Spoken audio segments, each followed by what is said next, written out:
last email, when does an immigrant, since you write about immigrant experiences, really feel like not an immigrant anymore?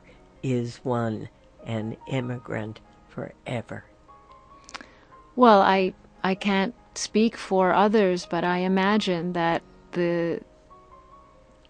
that one is always conscious of the place left behind, whether that is left behind by choice or whether one has to leave against one's will, or whatever the circumstances of leaving a place may be. I can't imagine anybody not being aware of the place left behind in some way. And as you and I were speaking, Diane, during the break, even for those who are raised by people who leave their country, that more interior division remains for life.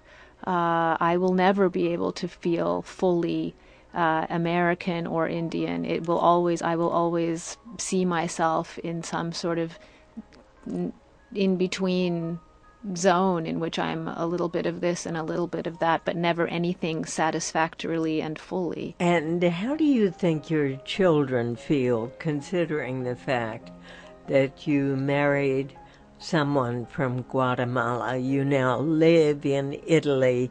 I mean, it's a very international kind of setting and set of relationships. It's interesting. I mean, I think with the third generation, this process sort of turns a corner. I don't know if you would agree with me, but my children my children were both born in New York City, which is perhaps the most welcoming place in the universe in which everyone is allowed to become a New Yorker, and it's not questioned. And so they feel like New Yorkers, which is beautiful, and I love that they have that feeling, because I never had it. I never felt that I could call myself anything. And I think it is important to be able to say, I am from a place. Though it has aided me, I imagine, as a writer, to exist always in the margins of something. As a person, it has been difficult. It has caused me a great deal of confusion. However, I think to their credit, though they identify themselves very strongly, not only as New Yorkers but as Brooklynites at this point, they are aware that their father speaks Spanish, their mother speaks Bengali at home. They have grandparents from India. They have another grandfather who came originally from Greece. When we visited Greece last year, my son was very moved to go to the archaeological museum in Greece, and he felt that he was a part of all of these places, and that's a lovely thing, I imagine. And Subhash comes to Rhode Island. He decides he's going to go to America to study. And now I think we're in territory that is familiar to your readers from your other books that you've dealt with, the educated Bengali community that comes to the northeastern United States. And Rhode Island was specifically where you grew up, I think, too, yes. Right? So, and of course we come to your, if I'm accurate in saying so, your great theme of dislocation and identity. And I wonder if you could just talk a bit about that, about what it was like for you. I know you were born in London and were grown up in Rhode Island. If you could just talk a bit about that. About my own experience. Yeah, about your own experiences. Well, I think, the best way to describe it, in a sense, is the metaphor of that walled-off world that I lived up alongside, and I think what drew me to the idea, I think unconsciously, I was drawn, was precisely the idea of living in a place where real life seemed to be not entirely accessible to me, in that American culture was sort of walled off, and that I had a sort of occasional access to it, but that when I did enter it, there was a sense of transgression and trespassing that was happening because of the way, because of the people who raised me, and how and where they were coming from, both literally and in a more figurative sense in terms of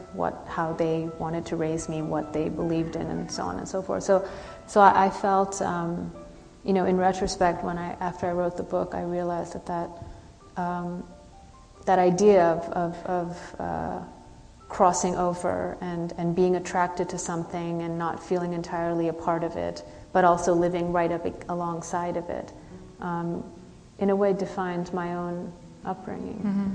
So did you consider yourself, you were little when you came to Rhode Island, right? 2 or 3 were you? 3. So did you consider yourself American when you were growing up, or Indian, or Indo-American, or any of those tags? No. I mean, I didn't feel American, and I was told not to be. You were told not to be, by your parents, you mean? They wanted you to stay in the Indian culture? They didn't want me to call myself an American. I mean, really? I think to them this was this was something they found distressing, and and it's very interesting because I live now in Rome, and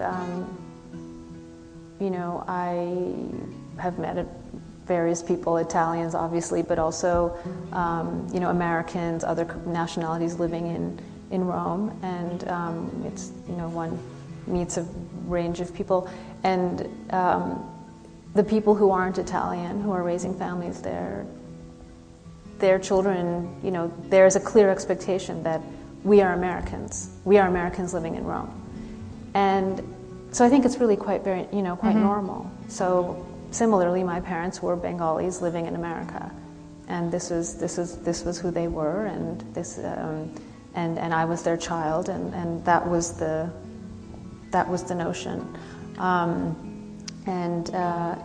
But I think that this happens really everywhere. I mean, when you think of the British who lived in India for so many years, I mean, they remained British. They were not, their children did not think of themselves as Indian. I think it's only in America, though, that eventually one can become American, which is sort of what I love about America, that it is a place that allows for self-redefinition. And my children do feel American, and that's fine, that's great. I mean, they feel that, and so that is what they shall be. Do you feel American now? Not really, no. I mean, I think it was too intense for me when I was growing up to ever really be able to feel it. I mean, whatever that means, I don't know what it means. I wanted to be American when I was young in many ways. I wanted to belong. I wanted to not be someone that people were always curious about and asking about. But it wasn't the case, and I felt very much that it would be a betrayal to my parents.